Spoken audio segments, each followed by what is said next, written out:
Bienvenue sur Africa 24 dans cette nouvelle édition du Morning News. Voici les titres de l'actualité. Au Soudan, près de 4 milliards de dollars de biens ont été saisis par le comité anticorruption en moins de 6 mois. Des biens appartenant à l'ancien président déchu Omar el-Béchir et à ses proches. Cette saisie comprend entre autres des biens immobiliers ou encore des parts dans des sociétés. En République démocratique du Congo, l'Institut national de préparation professionnelle se lance dans la production de lave-mains, une initiative destinée à limiter la propagation du virus dans le pays qui doit atteindre son pic épidémique d'ici début juin. Et enfin, l'OMS se dit inquiète des faibles taux de dépistage en Afrique. L'organisation appelle donc les dirigeants africains à renforcer leur capacité de dépistage. Les détails dans ce journal. Mais tout d'abord, au Burundi, l'Église catholique y dénonce des irrégularités au sujet des élections générales du 20 mai dernier. Déclaration faite par le président de la conférence des évêques catholiques du Burundi, Monseigneur Joachim Taondérié, ce mardi 26 mai. L'Église catholique évoque également l'exclusion de mandataires et d'observateurs des lieux de dépouillement du scrutin, l'intimidation et les contraintes exercées sur certains électeurs par des administratifs ou encore l'intrusion de personnes non autorisées dans les lieux de comptage. Des irrégularités similaires à celles évoquées par le chef de l'opposition, Agathon Rwasa, qui dénonce une mascarade électorale et prévoit de déposer un recours auprès de la Cour constitutionnelle. Si celui-ci est rejeté, le général Évariste Ndayishimiye, crédité de 68,72% des suffrages, sera investi en août pour un mandat de 7 ans renouvelable une fois. Au Soudan, la lutte anticorruption contre l'ancien régime d'Omar el-Béchir se poursuit. Le comité spécial anticorruption créé pour démanteler les affaires frauduleuses héritées de l'ancien système a annoncé avoir saisi de 3,5 à 4 milliards de dollars en moins de 6 mois. Selon le porte-parole du comité, Salah Mana, cette saisie comprend de l'argent, des biens immobiliers ou encore des parts dans la société. Philomentine. Depuis sa destitution en avril 2019 et son arrestation, mettant fin à 30 ans de règne, les opérations de saisie des biens de l'ancien président soudanais Omar el-Béchir se sont succédées. Elles avaient commencé depuis quelques jours après son interpellation. Entre 3,5 et 4 milliards de dollars d'argent, de biens immobiliers ou encore de parts dans des sociétés ont été saisis en moins de 6 mois à Béchir ici, selon le comité anticorruption mis sur pied en décembre pour démanteler le système du président déchu. Ce comité aujourd'hui était nécessaire. Il va permettre de clarifier la gestion d'Omar el-Béchir, notamment en 30 ans. Il a eu le temps de pouvoir cumuler énormément de biens alors que le Soudan est toujours resté pauvre. Et aujourd'hui, il était donc nécessaire, après sa destitution, qu'on puisse analyser qu'est-ce qu'il a pu engranger comme bien. Il faut compter là aussi tous les gens qui ont géré avec lui. D'après le comité anticorruption soudanais, après une enquête sur la gestion du régime d'el-Béchir, beaucoup de biens ont été acquis par les proches de l'ex-chef d'État par le biais de liens familiaux. Près de 130 millions de dollars avaient ainsi été retrouvés dans sa propriété, cachés dans des sacs.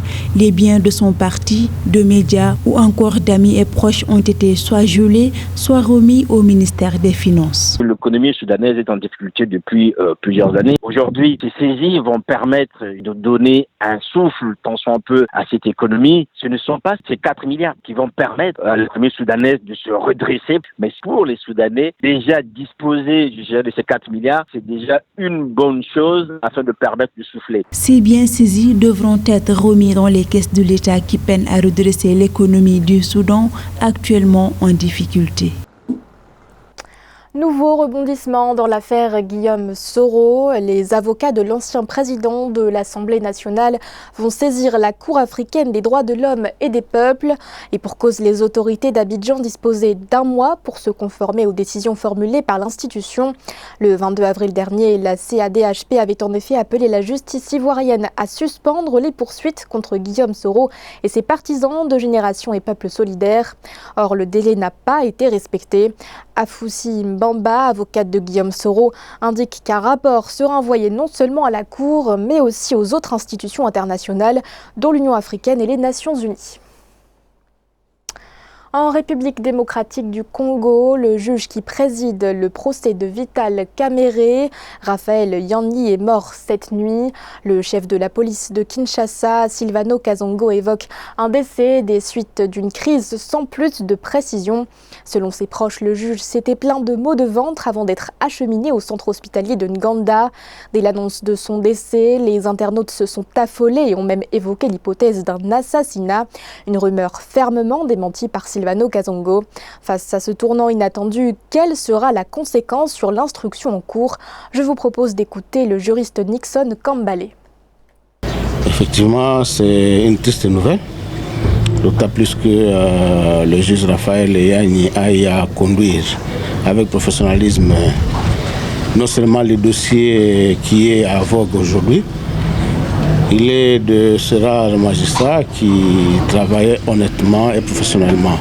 Et que donc sa disparition, même si sur le plan procédural, ça n'aura pas d'impact sur l'évolution ou le déroulement du procès, on peut dire qu'effectivement ça va impacter quelque chose sur le moral des autres membres de la composition.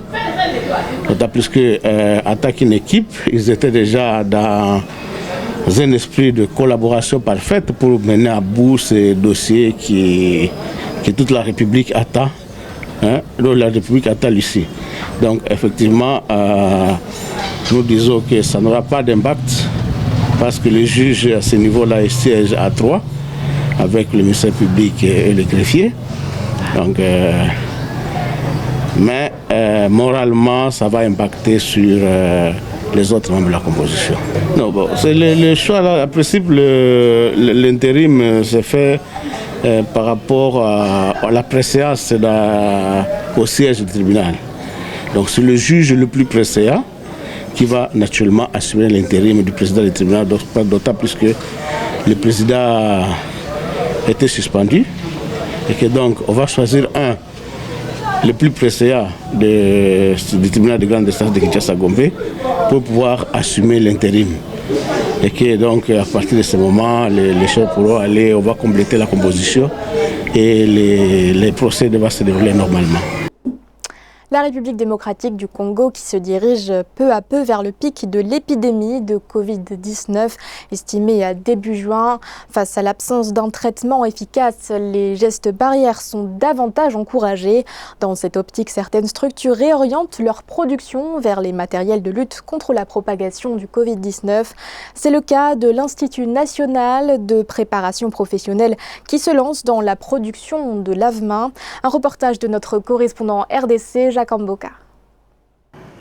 L'Institut national de préparation professionnelle apporte sa contribution dans la lutte contre la Covid-19. Alors que la RDC s'attend au pic de cette pandémie vers début juin, selon l'équipe de riposte, l'INPP se focalise dans la production de matériel de lutte contre sa propagation. Dans cet atelier, on fabrique les différentes sortes de lave-mains. Nous avons créé au sein de l'INPP avec nos ingénieurs un autre type de lave-mains automatique cette fois-ci, où vous avez la possibilité d'avoir les savons, vous pouvez avoir aussi de l'eau, mais cette fois-ci nous y avons ajouté la possibilité de sécher les mains sans pour autant toucher quoi que ce soit, avec ces mêmes lave-mains. Et comme si cela ne suffisait pas, nous y avons encore ajouté la température, la prise de température. L'Institut national de préparation professionnelle est une structure qui prépare efficacement les jeunes Congolais aux différents métiers. Face à la pandémie et l'état d'urgence qui en découle, l'INPP réoriente ainsi sa mission en vue de combler les déficits de certains matériels de lutte contre la Covid-19. Il y a une dynamique qui est en train de se mettre en place au niveau du gouvernement pour que nous puissions avoir, dans la mesure du possible, un peu plus de moyens pour en produire en masse. Et ce que je voudrais aussi vous dire, que ces productions ne se font pas seulement à l'INPP Kinshasa. Nous avons donné toutes les données techniques de fabrication à nos directions provinciales parce que nous sommes éparpillés à travers la République. C'est pour permettre aussi à nos amis des entités qu'ils aient aussi la même technologie. Dans un contexte où le traitement efficace contre la pandémie tarde encore, les initiatives tendant au renforcement des gestes barrières sont davantage encouragées. Notons que la RDC enregistre en date du lundi 25 mai 2403 cas confirmés de coronavirus. 67 personnes sont décédées, 340 en sont guéries. L'inquiétude monte pour l'Organisation mondiale de la santé en raison de la propagation du coronavirus en Afrique. L'OMS craint en effet une épidémie silencieuse en raison du faible taux de dépistage. Selon l'organisation, le renforcement des capacités de dépistage doit rester la priorité des dirigeants africains. Corinne Kamzefem. Alors que les cas de personnes testées positives au Covid-19 ont atteint leur pic dans de nombreuses parties du monde, les chiffres en Afrique restent moins alarmants. Une situation qui inquiète l'Organisation mondiale de la santé qui craint que le continent ne soit confronté à une épidémie silencieuse. Sur plus de 5 millions de cas recensés dans le monde, avec plus de 350 000 décès, seulement 118 353 cas sont en Afrique pour environ 3 500 décès. La plupart des pays au début ont fonctionné avec une hypercentralisation et rationalisation des tests dans les laboratoires de référence. Ces mesures, fort heureusement, ont été souvent rattrapées. Mais un des plus gros problèmes rencontrés est sans aucun doute l'absence de protection adéquate pour les soignants qui payent un tribut assez lourd parce que mal équipés et pourtant très exposés au quotidien dans l'exercice de leur mission. Le dépistage joue un rôle majeur dans la lutte contre le coronavirus. Il permet entre autres de détecter de nouveaux cas et de dresser une cartographie de l'étendue de la maladie. Toutefois, pour l'heure, les initiatives à l'échelle continentale sont davantage centrées sur le respect des mesures d'hygiène et des gestes barrières.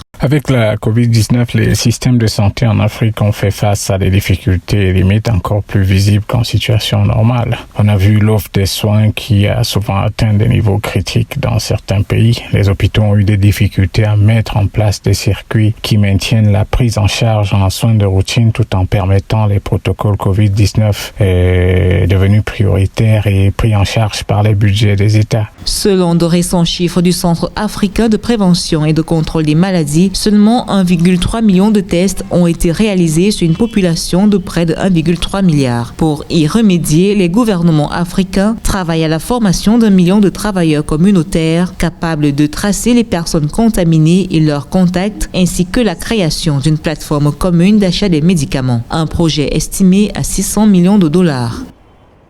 En dépit de la crise de coronavirus, l'Éthiopie continue de travailler sur le projet de privatisation de sa compagnie nationale des télécommunications. Le gouvernement projette de vendre uniquement 40% des parts d'Ethio Telecom pour en conserver la majorité. L'État souhaite également délivrer 2 nouvelles licences télécom de façon à rendre le secteur plus concurrentiel tout en attirant les capitaux étrangers. Nathalie Mo. Vente de parts d'Ethio Telecom, un gros pari pour libéraliser l'économie nationale pour le Premier ministre Abiy Ahmed. Le gouvernement éthiopien envisage de céder une participation de 40% de l'entreprise de télécommunications nationale aux investisseurs privés. Le gouvernement veut mettre l'accent sur une maximisation de la valeur globale du bien public. Le public peut être assuré que le gouvernement mène ce processus dans une discipline stricte et sous la surveillance étroite du Premier ministre lui-même, car l'équipe macroéconomique sous sa responsabilité a la responsabilité de s'assurer que le processus se déroule correctement. Les autorités éthiopiennes veulent aussi inviter les investisseurs internationaux à manifester leur intérêt pour 2 licences de télécommunications, leur ouvrant un marché de 110 millions de personnes. La licence permettra de construire, posséder et exploiter un réseau de télécommunications national ainsi qu'une passerelle internationale. Lorsque le gouvernement ouvre le capital d'Ethio Telecom, c'est qu'il veut réduire la part de dépendance vis-à-vis des capitaux étrangers. Donc, les nouveaux investisseurs vont déjà alléger l'absorption des devises de l'État sur l'investissement dans l'entreprise de télécommunications. Mais en même temps, ça permettra à l'Éthiopie de faire un bond en avant en termes d'acquisition de technologies de télécom. En dépit de la crise de coronavirus, l'Éthiopie continue de travailler sur le projet de privatisation de sa compagnie nationale des télécommunications. La privatisation d'Ethio Telecom et l'ouverture de la concurrence devraient profondément transformer le marché des télécoms dans ce pays d'Afrique de l'Est.